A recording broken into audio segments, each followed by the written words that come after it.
ഇന്ന് രണ്ട് സൂറത്തുകളെ കുറിച്ചാണ് നമ്മൾ ചർച്ച ചെയ്യുന്നത്. വളരെ ചെറിയ രണ്ട് സൂറത്തുകളാണ്.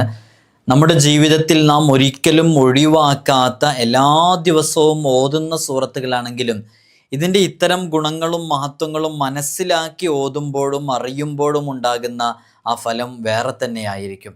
നമ്മൾ ആത്മാർത്ഥത കൂടാനത് കാരണമാകും.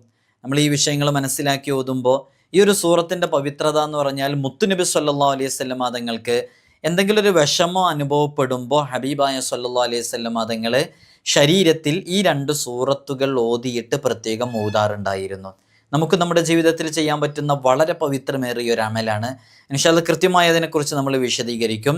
അതുപോലെ തന്നെ ഒരു ജുമുഅയ്ക്ക് ശേഷം ഈ സൂറത്തിന് ആരെങ്കിലും പാരായണം ചെയ്താൽ അടുത്ത ജുമുഅ വരെ അവനൊരു ആഫത്ത് മുസീബത്തുകളിലും പെടില്ല, സംഭവിക്കില്ല. എത്ര വലിയ മഹത്വമാണത് അല്ലേ? അതേപോലെ തന്നെ ഹബീബായ സല്ലല്ലാഹു അലൈഹി വസല്ലം തങ്ങളെ ഒരിക്കൽ തേള് കടിക്കുകയാണ്. അങ്ങനെ തേള് കടിച്ചപ്പോൾ മുത്തുനബി സല്ലല്ലാഹു അലൈഹി വസല്ലം തങ്ങൾ ഈ സൂറത്ത് കൊണ്ടാണ് അതിന് പരിഹാരം കണ്ടെത്തിയിരുന്നത്. അതും നമുക്ക് ഹദീസിൽ നിന്ന് മനസ്സിലാക്കാവുന്നതാണ്. എല്ലാത്തിനുമുപരി സിഹർ കൊണ്ട്, ഐന് കൊണ്ട്, ശൈത്വാനീയത്തിൻ്റെ പ്രശ്നങ്ങളെ കൊണ്ട് ബുദ്ധിമുട്ടാകുന്നവർക്ക് ഈ സൂറത്ത് പാരായണം ചെയ്യുമ്പോൾ ലഭിക്കുന്ന ഷിഫാ, അതിൻ്റെ പ്രതിഫലം അത് നിങ്ങൾ കേട്ടറിയുക തന്നെ വേണം. അതിനത്രമേൽ മഹത്വമുണ്ട്. അള്ളാഹു നമുക്ക് പഠിക്കാനുള്ള തൗഫീഖ് നൽകട്ടെ. ശാരീരികവും മാനസികവും പൈശാചികവുമായിട്ടുള്ള ഏതേതു പ്രതിസന്ധികളെ തൊട്ട് നമുക്ക് വലിയ രക്ഷയും മോചനവും ഒക്കെ ലഭിക്കാൻ ഈ ഒരു സൂറത്ത് വലിയ കാരണമാകും. അള്ളാഹു നമുക്ക് പഠിക്കാനുള്ള തൗഫീഖും ജീവിതത്തിലേക്ക് പകർത്തി അത് പകർത്തുമ്പോൾ നമുക്കത് കാരണമായിട്ട് നല്ല ആത്മീയതയും നല്ല സ്പിരിച്വാലിറ്റിയും നല്ല ഷിഫയും ലഭിക്കാനൊക്കെ അള്ളാഹു ഇതൊരു കാരണമാക്കട്ടെ.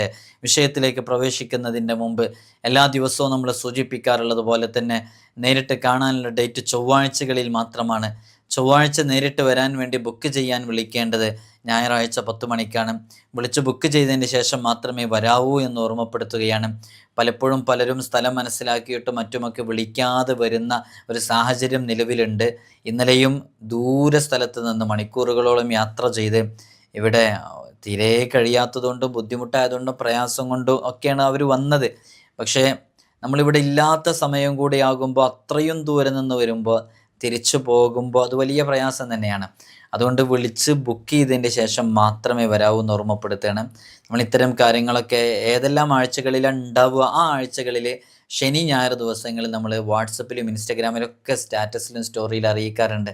അതറിഞ്ഞതിൻ്റെ ശേഷം വിളിച്ച് ബുക്ക് ചെയ്തിട്ട് മാത്രമേ വരാവൂ എന്ന് ഒരാവർത്തി കൂടി ഓർമ്മപ്പെടുത്തണം. ദൂര സ്ഥലങ്ങളിൽ നിന്നൊക്കെ വാഹനം ഒപ്പിച്ച് വന്ന് ഇവിടെ വന്ന് തിരിച്ചു പോകുമ്പോഴുള്ള പ്രയാസം അത് വലിയ പ്രയാസം തന്നെയാണ്. അതുകൊണ്ടാണ് അത് ഇടയ്ക്കിടയ്ക്ക് പറഞ്ഞുകൊണ്ടിരിക്കുന്നത്.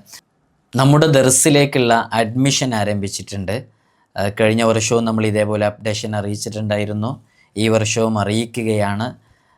നമ്മുടെ മക്കൾക്കൊക്കെ സ്കൂളിലെ ആനുവൽ എക്സാം കഴിഞ്ഞ് അവർ പുതിയ അധ്യയന വർഷത്തിലേക്ക് കാലെടുത്ത് വെക്കുമ്പോൾ ആത്മീയാന്തരീക്ഷത്തിൽ ദീനീ ചിട്ടയിൽ നല്ല മക്കളെ വളർത്തണമെന്നാഗ്രഹിക്കുന്നവർക്ക് നമ്മുടെ ദർസിലേക്ക് ചേർക്കാവുന്നതാണ്.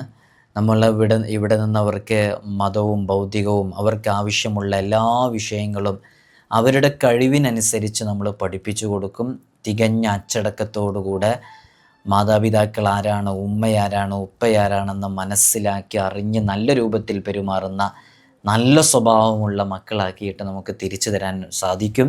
ഇതിനോടകം തന്നെ നമ്മുടെ ദർസിൽ പഠിക്കുന്ന മുതഅല്ലിമീങ്ങൾ വിവിധങ്ങളായ മേഖലകളിൽ കഴിവ് തെളിയിച്ചിട്ടുണ്ട്. വിവിധങ്ങളായ തലങ്ങളിൽ ഫസ്റ്റ് റാങ്ക് ഉൾപ്പെടെ നേടിയവരുണ്ട്. SSLC +2 തുടങ്ങിയ ക്ലാസ്സുകളിലൊക്കെ നല്ല മാർക്ക് വാങ്ങിച്ചവരുണ്ട്. ഇൻഷാ അല്ലാഹ് നിങ്ങൾക്ക് നിങ്ങളുടെ മക്കളെ വിശ്വാസത്തോടുകൂടെ ഏൽപ്പിച്ചു തരാവുന്നതാണ്. നമ്മുടെ ദർസിൽ പഠിക്കുന്ന മുതഅല്ലിമീങ്ങളുടെ വീഡിയോസും മറ്റുമൊക്കെ നിങ്ങൾ പലപ്പോഴും കണ്ടിട്ടുണ്ടാകും. നല്ല മക്കളായി വളരാൻ നല്ല രൂപത്തിൽ തന്നെ അവരെ ചെറുപ്പത്തിലേ വളർത്തണം എന്നുള്ളതാണ്. ചിലപ്പോൾ നമ്മളൊക്കെ വിചാരിക്കും 10ാം ക്ലാസ് കഴിഞ്ഞിട്ട് ചേർക്കുക, അതൊക്കെയല്ല അതിൻ്റെ ഒരു ടൈം എന്ന്. അല്ല, നമ്മുടെ കാലം അങ്ങനത്തെ ഒരു കാലമാണ്. മക്കളെ നേരത്തെ ചേർത്തുമ്പോഴാണ് അവർ ആ രൂപത്തിൽ നമുക്ക് കിട്ടുള്ളൂ. 10ാം ക്ലാസ്സൊക്കെ കഴിയുമ്പോഴേക്ക് നാട്ടിലൊക്കെ ഫ്രണ്ട്ഷിപ്പും കാര്യങ്ങളൊക്കെ കൂട്ടുകെട്ടൊക്കെ ആയാൽ പിന്നെ അവർ ദർസിലേക്ക് വരാൻ കൂട്ടാക്കൊന്നുമില്ല. നമ്മൾ പലപ്പോഴും കാണുന്നതാണ്. ഇപ്പോഴത്തെ ഒരു കാലം അറിയാലോ, കള്ളിനും കഞ്ചാവിനും ലഹരിക്കും മദ്യത്തിനൊക്കെ അടിമപ്പെട്ട് കുത്തഴിഞ്ഞ് ജീവിക്കുന്ന ഈ കാലഘട്ടത്തിൽ നല്ല രൂപത്തിൽ നല്ല ചിട്ടയിൽ നമ്മളൊക്കെ ആഗ്രഹിക്കുന്നത് നാളെ നമ്മുടെ ഖബറും പുറത്ത് വന്നിട്ട് സലാം പറയുന്ന സ്വാലിഹീങ്ങളായ മക്കളാവണമെന്നല്ലേ. ഇൻഷാ അല്ലാഹ് താല്പര്യമുള്ളവർക്ക് ഈ കാണുന്ന വാട്സപ്പ് നമ്പറിൽ നമ്മളെ കോൺടാക്റ്റ് ചെയ്യാവുന്നതാണ്. അഡ്മിഷൻ എന്ന് ടൈപ്പ് ചെയ്താൽ ഇൻഷാ അല്ലാഹ് നിങ്ങൾക്ക് ആവശ്യമുള്ള സംശയങ്ങളൊക്കെ അതിൽ ചോദിക്കാവുന്നതാണ്. വളരെ പെട്ടെന്ന് തന്നെ അഡ്മിഷന് പേര് തരണം. നമ്മൾ നിശ്ചിത ആളുകളെ മാത്രമേ എടുക്കുള്ളൂ എന്നുള്ളത് അറിയിക്കുകയാണ്. ഇൻഷാ അല്ലാഹ് നമ്മൾ ചർച്ച ചെയ്യുന്നത് നമുക്കൊക്കെ പരിചയമുള്ള വളരെ പവിത്രമേറിയ നമ്മളൊക്കെ എപ്പോഴും അവലംബമായി കാണുന്ന ഒരു സൂറത്ത്, 2 സൂറത്തുകൾ. ആ സൂറത്തുകൾ പൊതുവെ അറിയപ്പെടുന്നത് തന്നെ മുഅവ്വിദത്തൈൻ എന്ന പേരിലാണ്. മുഅവ്വിദത്തൈൻ എന്ന്. ആ മുഅവ്വിദത്തൈൻ്റെ മഹത്വങ്ങളും പ്രത്യേകതകളും സംബന്ധിച്ച് ഒരുപാട് ഹദീസുകൾ വന്നിട്ടുണ്ട്. ഒരുപാട് ഹദീസുകൾ. ഹബീബായ സല്ലല്ലാഹു അലൈഹി വസല്ലം തങ്ങൾ പറയുന്നുണ്ട്, എനിക്കു ചില ആയത്തുകൾ അവതരിച്ചു കിട്ടി. ഖുൽ അഊദു ബിറബ്ബിൽ ഫലഖിയും ഖുൽ അഊദു ബിറബ്ബിൻ നാസുമാണത് എന്ന് മുത്തനബി സല്ലല്ലാഹു അലൈഹി വസല്ലം തങ്ങൾ പറഞ്ഞിട്ടുണ്ട്. അതേപോലെ തന്നെ അഭയം തേടുന്നവർക്ക് ഏറ്റവും ഉചിതമായ 2 സൂറത്തുകൾ പറഞ്ഞു തരട്ടെയോ എന്ന് ഹബീബായ സല്ലല്ലാഹു അലൈഹി വസല്ലം തങ്ങൾ പറഞ്ഞു കൊടുക്കുന്ന 2 സൂറത്തുകളാണ് യഥാർത്ഥത്തിൽ ഖുൽ അഊദു ബിറബ്ബിൽ ഫലഖും ഖുൽ അഊദു ബിറബ്ബിൻ നാസും. നിങ്ങൾ നോക്കൂ, മുത്തുനബി സല്ലല്ലാഹു അലൈഹി വസല്ലം തങ്ങൾ പറയണം, നമുക്ക് കാവല് തേടാൻ, അതാണല്ലോ അഭയം തേടുക എന്ന് പറഞ്ഞാൽ, നമുക്ക് കാവല് തേടാൻ ഏറ്റവും അനുയോജ്യമായ ഏറ്റവും ഖൈറായ 2 സൂറത്തുകൾ പറഞ്ഞു തരട്ടെയോ എന്ന് പറഞ്ഞ് പരിചയപ്പെടുത്തുന്ന സൂറത്ത് ഏതാ? അത് സൂറത്തുൽ ഫലഖും സൂറത്തുൻ നാസാണ്.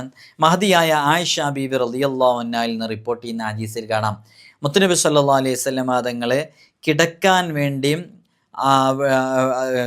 വിരിപ്പിലേക്ക് എത്തിക്കഴിഞ്ഞാൽ മുത്തുനബി സല്ലല്ലാഹു അലൈഹി വസല്ലം തങ്ങൾ 2 കൈപത്തികളും ഇങ്ങനെ ചേർത്ത് പിടിച്ച് അതിൽ സൂറത്തുൽ ഇഖ്ലാസും മുഅവ്വിദത്തൈനിയും ഓതിയിട്ട് ഊതും എന്നുള്ളതാണ്. എന്നിട്ട് 2 കൈകൾ കൊണ്ടും ശരീരത്തിൻ്റെ സാധിക്കുന്ന ഭാഗങ്ങളിലെല്ലാം 3 തവണ തടവുകയും തലയും മുഖവും ശരീരത്തിൻ്റെ മുൻവശവുമാണ് ഹബീബായ സല്ലല്ലാഹു അലൈഹി വസല്ലം തങ്ങൾ ആദ്യം തടവുക.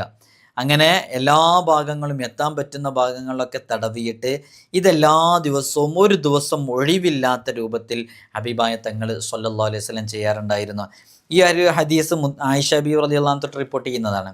ഇതിങ്ങനെ ഈ ഒരു ഹദീസ് നമ്മൾ കേൾക്കുമ്പോൾ നമ്മൾ ചിന്തിക്കേണ്ടത്, ഹബീബായ സല്ലല്ലാഹു അലൈഹി വസല്ലം തങ്ങൾക്ക് എത്ര കാവലുണ്ട്, എത്ര ഹിഫ്ളുണ്ട്, എത്ര താഴ്വുതുണ്ട് അല്ലേ. അള്ളാഹു വലിയ കാവല് നൽകും, വലിയ രക്ഷ നൽകും. മുത്തുനബി തങ്ങളെ എത്രയോ സംഭവങ്ങൾ അതിന് സാക്ഷിയല്ലേ. നബിതങ്ങളെ വധിക്കാൻ വേണ്ടി പുറപ്പെട്ടവർ, നബി സല്ലല്ലാഹു അലൈഹി വസല്ലം തങ്ങളെ കൊല്ലാൻ വേണ്ടി വീട് വളഞ്ഞ സന്ദർഭം, ഇങ്ങനെ ഏതു സന്ദർഭം നോക്കിയാലും മുത്തുനബി തങ്ങൾ അതിൽ നിന്നൊക്കെ അത്ഭുതകരമായി രക്ഷപ്പെട്ടത് കാണാം അല്ലേ. ശത്രുക്കളെ പോലും ഞെട്ടിപ്പിക്കുന്ന രൂപത്തിൽ രക്ഷപ്പെട്ടു. എന്തുകൊണ്ട് അങ്ങനെ സംഭവിക്കുന്നു? ഹബീബായ തങ്ങളുടെ ജീവിതത്തിൽ ഇങ്ങനെയുള്ള ചില ആത്മീയമായിട്ടുള്ള ചില കാര്യങ്ങളൊക്കെ ഉണ്ട്, നമ്മുടെ ജീവിതത്തിലുണ്ടാവണം. അറ്റ്ലീസ്റ്റ് നമുക്ക് ഇതെങ്കിലും ചെയ്യാൻ സാധിക്കണം. ആയിഷ ബീവി റളിയല്ലാഹു അൻഹ പറയുന്നുണ്ട്, അപ്പോൾ നമ്മൾ ആലോചിച്ച് നോക്കുക, നമ്മളിത് രാത്രി ഒന്നും ചെയ്യാറുണ്ടോ, ഇല്ലെങ്കിൽ ഇന്ന് മുതൽ നമുക്ക് ചെയ്യണം എന്നുള്ളത് നമ്മൾ മനസ്സിൽ കൊണ്ടുവരിക. ആയിഷ ബീവി റളിയല്ലാഹു അൻഹ പറയുന്നുണ്ട്, മുത്തുനബി സല്ലല്ലാഹു അലൈഹി വസല്ലം തങ്ങൾക്ക് എന്തെങ്കിലും ഒരു വിഷമം ഉണ്ടായിക്കഴിഞ്ഞാൽ അവിടുന്ന് അവിടുത്തെ ദേഹത്തിൽ മുഅവ്വിദത്തൈനി ഓതിയിട്ട് ഊതും. അവിടത്തേക്ക് രോഗം കഠിനമായൊരു സന്ദർഭം എത്തിയപ്പോൾ മുത്തുനബി സല്ലല്ലാഹു അലൈഹി വസല്ലം തങ്ങൾക്ക് ആയിഷ ബീവി റളിയല്ലാഹു അൻഹ അങ്ങനെ ഓതിയിട്ട് ഊതിക്കൊടുക്കുകയും കൈകൊണ്ട് തടവുകയും ചെയ്തിരുന്നു എന്ന് ആയിഷ ബീവി റളിയല്ലാഹു അൻഹ തന്നെ പറയുന്നുണ്ട്. അപ്പം മുഅവ്വിദത്തൈനിയുടെ ബറക്കത്ത് കിട്ടാൻ വേണ്ടിയിട്ടാണത്. നമുക്ക് രോഗങ്ങൾ ഉണ്ടാകുമ്പോൾ, നമ്മുടെ മക്കൾക്ക് രോഗങ്ങൾ ഉണ്ടാകുമ്പോൾ നമ്മൾ കൈകളിൽ ഊതിയിട്ട് നമ്മുടെ മക്കൾക്ക് തടവി കൊടുക്കുക, നമ്മുടെ സ്വന്തം ശരീരത്തിൽ നമ്മൾ ഊതിയിട്ട് തടവുക, നമുക്ക് വേണ്ടി തന്നെ ഓതിക്കൊണ്ടിരിക്കുക, അതൊക്കെ വലിയ മഹത്വമാണ്. അതേപോലെ തന്നെ തൗറാത്ത്, സബൂർ, ഖുർആൻ, ഇഞ്ചീൽ എന്നീ കിതാബുകളിലൊന്നും തുല്യതയില്ലാത്ത ചില സൂറത്തുകൾ പഠിപ്പിച്ചു തരട്ടെയോ എന്ന് പറഞ്ഞിട്ട് പഠിപ്പിച്ചു കൊടുക്കുന്ന സൂറത്താണ് സൂറത്തുൽ ഇഖ്ലാസും സൂറത്തുൽ മുഅവ്വിദത്തൈനിയും. അത്രയും പവിത്രമേറിയ സൂറത്തുകൾ നമ്മുടെ ജീവിതത്തിൽ നമ്മളും പകർത്തുമ്പോൾ നമുക്കും വലിയ മാറ്റങ്ങൾ ഉണ്ടാകും. അബൂദാവൂദും തുർമുദിയൊക്കെ റിപ്പോർട്ട് ചെയ്യുന്ന ഹദീസിൽ കാണാം, മുത്തുനബി സല്ലല്ലാഹു അലൈഹി വസല്ലം തങ്ങൾ പറയുന്നുണ്ട്, ഹബീബായ തങ്ങളോട് എന്നോട് പറഞ്ഞു എന്ന് പറഞ്ഞ അബ്ദുല്ലാ റളിയല്ലാഹു അൻഹു പറയുന്നുണ്ട്, എന്താ പറയുന്നത്, രാവിലെയും വൈകുന്നേരവും 3 തവണ ഇഖ്ലാസും മുഅവ്വിദത്തൈനിയും ഓതുക. അത് നിൻ്റെ എല്ലാ കാര്യങ്ങൾക്കും അതുതന്നെ മതിയാകുന്നതാണ് എന്ന് മുത്തനബി സല്ലല്ലാഹു അലൈഹി വസല്ലം തങ്ങൾ പറയുന്നതായിട്ട് അബൂദാവൂദും തുർമുദിയൊക്കെ റിപ്പോർട്ട് ചെയ്യുന്നുണ്ട്. ആയിഷ റളിയല്ലാഹു അൻഹ റിപ്പോർട്ട് ചെയ്യുന്ന മറ്റൊരു ഹദീസ്, ആരെങ്കിലും ജുമുഅ നിസ്കാരത്തിന് ശേഷം ഇഖ്ലാസും മുഅവ്വിദത്തൈനിയും 7 തവണ പാരായണം ചെയ്താൽ അടുത്ത ജുമുഅ വരെ അയാൾക്ക് ഒരാഫത്ത് മുസീബത്തിലും അയാൾ പെടുകയില്ല, സംഭവിക്കുകയില്ല. വലിയ പവിത്രതയുള്ളതാണ്. അള്ളാഹു നമുക്ക് പഠിക്കാനുള്ള തൗഫീഖ് നൽകട്ടെ. മുത്തനബി സല്ലല്ലാഹു അലൈഹി വസല്ലം തങ്ങളെ ഒരിക്കൽ തേള് കടിച്ചു. അലിയാർ തങ്ങളിൽ നിന്ന് റിപ്പോർട്ട് ചെയ്യുന്ന ഹദീസാണ്. അവിടുന്ന് ഉപ്പും വെള്ളവും ആവശ്യപ്പെടുകയും അവ കൊണ്ട് ആ തേള് കുത്തിയതിൻ്റെ മേൽ തടവുകയും ചെയ്തു. അതോടൊപ്പം സൂറത്തുൽ കാഫിറൂൻ മുഅവ്വിദത്തൈനും സൂറത്തുൽ കാഫിറൂന ഖുൽ യാ അയ്യുഹൽ കാഫിറൂനയും അതേപോലെ തന്നെ മുഅവ്വിദത്തൈനിയും ഓതുകയും അത് പ്രത്യേകമായിട്ട് മന്ത്രിക്കുകയും ചെയ്തതൊക്കെ അതുമായി ബന്ധപ്പെട്ട് നമുക്ക് മനസ്സിലാക്കാവുന്നതാണ്. അപ്പം മുഅവ്വിദത്തൈനി കൊണ്ട് മന്ത്രിക്കുക, അതുകൊണ്ട് നമ്മൾ ഷിഫായിനെ തേടുക, അത് നമ്മുടെ ജീവിതത്തിലേക്ക് ചേർത്ത് വെക്കുക. അത് വലിയ ഫലം ലഭിക്കാൻ കാരണമാകും. തുർമുദി, നസായി, അബൂ സഈദ് ഇവരൊക്കെ റിപ്പോർട്ട് ചെയ്യുന്ന ഹദീസിൽ കാണാം, മുഅവ്വദാത്ത് അവതരിക്കുന്നത് വരെ ഹബീബായ സല്ലല്ലാഹു അലൈഹി വസല്ലം തങ്ങളെ ജിന്നുകളിൽ നിന്നും മനുഷ്യരുടെ കണ്ണറുകളിൽ നിന്നും അഭയം തേടിക്കൊണ്ട് ദുആ ചെയ്യാറുണ്ടായിരുന്നു. മുഅവ്വിദത്തൈനി അവതരിച്ചതോടുകൂടെ അത് മുത്തുനബി സല്ലല്ലാഹു അലൈഹി വസല്ലം തങ്ങളെ ധാരാളമായിട്ട് മുഅവ്വിദത്തൈനി പതിവാക്കുകയാണ് ചെയ്യാറുണ്ടായിരുന്നത്. അഭിവാദങ്ങളിങ്ങനെ ഈ പൈശാചികമായ ഉപദ്രവങ്ങളെ തൊട്ടും ജിന്നുകളുടെ ബുദ്ധിമുട്ടുകളെ തൊട്ടും മനുഷ്യരിൽ നിന്നുള്ള ചില ആളുകളുടെ പ്രയാസങ്ങളെ തൊട്ടൊക്കെ എപ്പോഴും മുത്തുനബി തങ്ങൾ കാവൽ തേടി ദുആ ചെയ്യാറുണ്ടായിരുന്നു. പക്ഷേ ഈ 2 സൂറത്തുകൾ അവതരിച്ചതിന് ശേഷം ഇതങ്ങ് മുറുകെ പിടിച്ചു. അതോടുകൂടി ആ പ്രശ്നങ്ങൾക്കൊക്കെ ഒരു പരിഹാരമായി. ഹബീബായ സല്ലല്ലാഹു അലൈഹി വസല്ലം തങ്ങളുമായി ബന്ധപ്പെട്ട എത്രയോ വിഷയങ്ങളിൽ ഇതുമായി ബന്ധപ്പെട്ട എത്രയോ കാവൽ തേടിയിട്ടുള്ള ദുആകൾ നമുക്ക് മനസ്സിലാക്കാൻ സാധിക്കുന്നതാണ്. ഒരിക്കൽ യാത്ര പോയിക്കൊണ്ടിരിക്കുമ്പോൾ നല്ല കാറ്റടിച്ചു. അപ്പോൾ കൂരാകൂരിരുട്ട. മുത്തനബി സല്ലല്ലാഹു അലൈഹി വസല്ലം തങ്ങൾ മുഅവ്വിദത്തൈനി ഓതി തുടങ്ങി. അങ്ങനെ മുഅവ്വിദത്തൈനി ഓതി തുടങ്ങിയപ്പോൾ അതിനൊരു മാറ്റമുണ്ടായി എന്നുള്ളതാണ്. തുർമുദി, അബൂദാവൂദ്, നസായി ഒക്കെ റിപ്പോർട്ട് ചെയ്യുന്ന ഹദീസിൽ കാണാം, മഴയും കൂരിരുട്ടുമുള്ളൊരു രാത്രി ഞങ്ങൾ യാത്ര ചെയ്യുകയായിരുന്നു. മുത്തനബി സല്ലല്ലാഹു അലൈഹി വസല്ലം തങ്ങളെ അന്വേഷിച്ചാണ് ഞങ്ങളുടെ യാത്ര. ഞങ്ങൾ ഹബീബായ തങ്ങളെ കണ്ടുപിടിച്ചു. അപ്പോൾ അവിടുന്ന് മുത്തനബി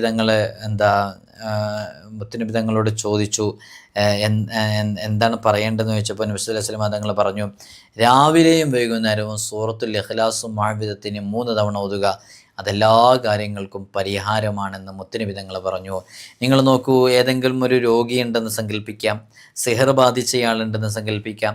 എന്നാൽ മുഅവ്വിദത്തൈനി ഓതി സ്വന്തം ശരീരത്തിൽ ഊതി, അല്ലെങ്കിൽ അത് ഒരാൾ അത് 41 തവണ ഓതിയിട്ട് ഒരു രോഗിയിൽ പ്രത്യേകമായിട്ട്, അല്ലെങ്കിൽ സിഹർ ബാധിച്ചയാളിൽ പ്രത്യേകമായിട്ട് അതങ്ങനെ ഒരു 7 ദിവസമോ 5 ദിവസമോ 3 ദിവസമോ 21 ദിവസമോ തുടർച്ചയായിട്ട് അങ്ങനെ ചെയ്യുകയാണെങ്കിൽ ഏത് സിഹറും ബാത്തിലാകും, ഏത് ഐനും ബാത്തിലാകും, ഏത് പ്രശ്നങ്ങളിൽ നിന്നും ഏത് രോഗങ്ങളിൽ നിന്നും ശിഫ ലഭിക്കാൻ അത് കാരണമാകും എന്നുള്ളതാണ്. മാനസികമായിട്ടുള്ള വിഷമങ്ങൾ, മനോരോഗങ്ങൾ, പൈശാചികമായ ബുദ്ധിമുട്ടുകൾ, അതേപോലെയുള്ള ശാരീരികമായാലും ആത്മാവിൻ്റെ രോഗങ്ങളായാലും ഏതു വിഷയങ്ങളാണെങ്കിലും എത്ര പഴക്കമുള്ളതാണെങ്കിലും അതൊക്കെ പരിഹരിക്കപ്പെടാൻ അതിവിശിഷ്ടമായ സൂറത്തുൽ ഫലഖിനും സൂറത്തുൻ നാസിനും സാധിക്കും എന്നുള്ളതാണ്. അള്ളാഹു നമ്മുടെ രോഗങ്ങൾക്കൊക്കെ ശിഫ നൽകി അനുഗ്രഹിക്കുമാറാകട്ടെ. നമ്മുടെ പ്രയാസങ്ങളിൽ നിന്നൊക്കെ സലാമത്ത് നൽകി അനുഗ്രഹിക്കുമാറാകട്ടെ. ഇൻഷാ അല്ലാഹ് നിങ്ങൾ എനിക്കും എൻ്റെ കുടുംബത്തിനും ഉമ്മ ഉപ്പ ഉൾപ്പെടെയുള്ളവർക്കൊക്കെ വേണ്ടി ദുആ ചെയ്യണം. ഇവിടെ ഒരുപാട് ആളുകൾ നേരിട്ട് വരുന്നവരുണ്ട്. അവരുടെയൊക്കെ വിഷയങ്ങൾ പ്രത്യേകം അവരൊക്കെ പറഞ്ഞ് ദുആക്ക് ഏൽപ്പിച്ചിട്ടുണ്ട്. അവരുടെയൊക്കെ വിഷയങ്ങൾ പരിഹരിക്കപ്പെടാനും ഒക്കെ ദുആയിൽ ഉൾപ്പെടുത്തണം. അസ്സലാമു അലൈക്കും വറഹ്മത്തുള്ളാഹി വബറകാതുഹു.